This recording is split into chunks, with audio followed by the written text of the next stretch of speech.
Hi guys, today we're going to talk about elbow rehab specifically from an ulnar collateral ligament repair. I've gone through this myself. I've worked with other athletes who have been through this procedure. So we want to go through a little bit of the things that we would do in the therapy setting that you can do at home, and then talk a little bit about the progression of what you should expect if you're rehabbing from this injury.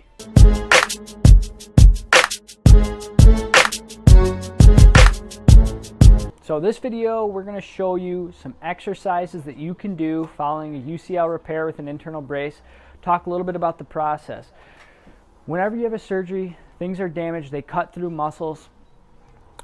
You're going to atrophy, you've been in a sling. It's very, very important to strengthen those muscles, get them ready to contract during a throwing motion, and prevent some of the excessive valgus stress. The most important thing when you're returning, once you're cleared to throw, is improving how you throw. You aren't opening your elbow up to the same stresses in the same way that you were before.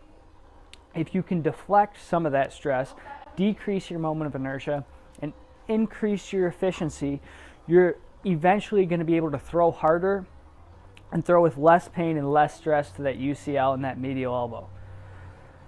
In this video, I want to go through some Fcu exercises, the flexor, carpi, ulnaris, some pronator exercises specifically, tricep exercises, all important to do following this surgery. My elbow didn't feel normal for 7 months after surgery, and that's quick compared to a Tommy John's. But people sometimes have these illusions of grandeur when they're going into a new surgery like this, where they think that they're going to be back pitching in games in 5 months, and it's very, very rare. Now it does happen, and it might be you, but don't expect that going in. You're going to have to take time to strengthen, improve your elbow extension, improve your elbow flexion. Pronation, supination can sometimes be limited following the surgery. Definitely going to have muscle atrophy, and then improving your mechanics is going to be the most important thing, and you shouldn't return to the game until you're ready to throw with proper mechanics so you don't injure your arm. So the first exercise that I want to show you guys today is a simple bat drill. I actually got a PVC pipe here with water in it, so it adds a little bit more dynamic component.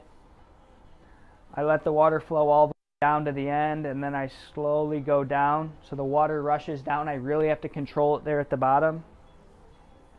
This is fairly lightweight for me, but following surgery you want to go light and then gradually increase.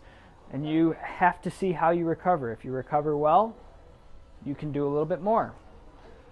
A little too sore, takes too long to recover, then there might be a problem. And in your throwing, you should look at how you're recovering.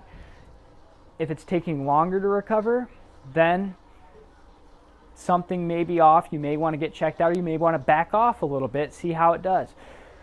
If over time the pain is decreasing and your recovery time is staying the same or slowly decreasing, then you are on the pathway to full recovery.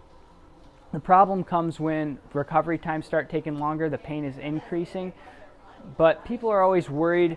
That just comes along with surgery. And so as long as it's getting better over time, you're on the right track. So the first one is that bat drill. Sometimes you can do it in pronation or supination to target the fibers in a little bit different direction. After we do this, we'll actually head over and do a tricep extension, and then we'll finish with some pronator teres activity. Try to activate and strengthen that pronator teres, and then we'll finish it off with a few more flexor and grip strength exercises. Our next exercise here is just going to be a tricep extension. We always start with just doing it in neutral forearm. As people get stronger, we like to add a little pronation component, so it's a little bit more specific. We actually put them out in a lunge or split stance. Initially, we'll just have guys right here keeping a neutral forearm, neutral wrist, tricep extension. A lot of times the tricep is very, very weak following surgery, especially Tommy John or the UCL repair. So We start them on just a basic tricep overhead. As they get stronger, we'll put them out into the lunge. We'll actually add a little bit of valgus with the attachment point, and that makes it more and more specific to throwing. So from here, we go into some pronator strengthening. It's very important to strengthen that pronator teres muscle. It comes right up towards that inside the elbow, wraps around that bone right here, you see, and attaches right up here. I got a baseball, taking it in a TheraBand here, just attached high. It can be attached on anything. I put it inside the band, as you can see. Now, from there, I have to do either a supination, which is going to be more supinator bicep, or I can grab the band this way and do pronation. So you can see I got the band looped here. That actually adds a little bit more tension into pronation as I do it. So I'm just keeping it at 90 degrees to start. This is a pretty difficult band for someone just starting off. You'd start with something very light. But I like to get guys on their feet, get them closer to where they're going to throw. The closer you are to the position you're going to be at during the sport, the more you're going to benefit from that exercise. Then I can do it with a straight elbow or closer to straight. You know, you might not even have full elbow extension by the time you initiate some of these exercises. It's an awesome exercise. I've never seen this done anywhere else, but it's very effective. From there, I'll go inside 90 degrees. Do the same thing. I have a pretty strong pronator, and I'm getting tired already. I can grab it in a change-up grip, a curveball style grip, fingers close, fingers far, more fingers on the ball. Changes how my forearm muscles are going to contract. Awesome exercise right here. From here, we're going to go into a little bit of gripping stuff, and that's what we'll finish with for this video. We're planning on coming out with some more videos on this topic as well, because it's not something that there's very many videos online for at all. In fact, I couldn't even find any videos that were specifically for the UCL repair with internal brace. And I know when I went through the surgery, I was just looking, what are other people doing? And we couldn't find any. We're like, this is a good topic to do. If we can't find any videos, they're probably not out there, or they're not very popular. So hopefully this one will get out there and really help some people. Make sure to subscribe if you're new to the channel, because we're gonna have more on this and other injuries as well as performance training. But I want to show you those last exercises to strengthen grip, which is going to be muscles that actually insert into that medial epicondyle. Anytime you strengthen things that attach above the elbow, they can aid in elbow stability. Normally grip strength is pretty weak following surgery like that, so we got a few different things we're going to go through. We got this nice ring that we actually use at therapy. It's got holes for each finger and the thumb. Slide that on the fingers, and you can actually do extension. You can do it in different directions, different ways. So you're working some of the hand intrinsics as well as the extensors. Good to do after surgery because you've been immobilized, but you really want to work on those flexors. So I'll throw this right off to the side. Grab a baseball or any object really that's dense, and you can do isometrics. So you squeeze, squeeze, squeeze, squeeze, squeeze hard, or at a graded pressure to hold it for longer. You could do 30 seconds, a minute.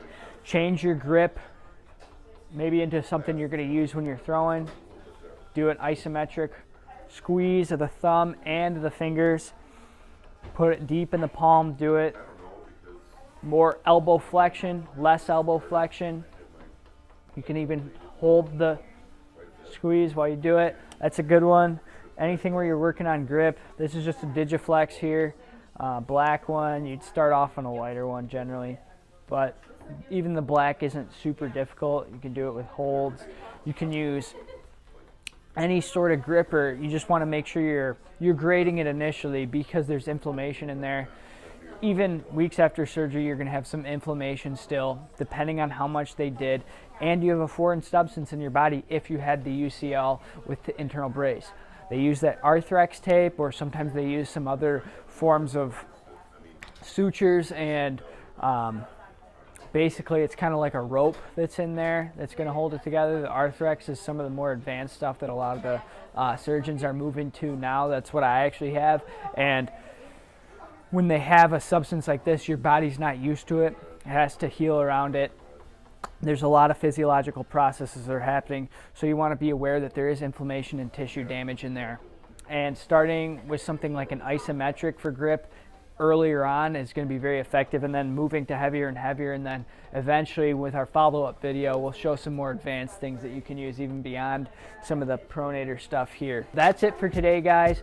Give us a like, thumbs up, and we'll see you at the next video.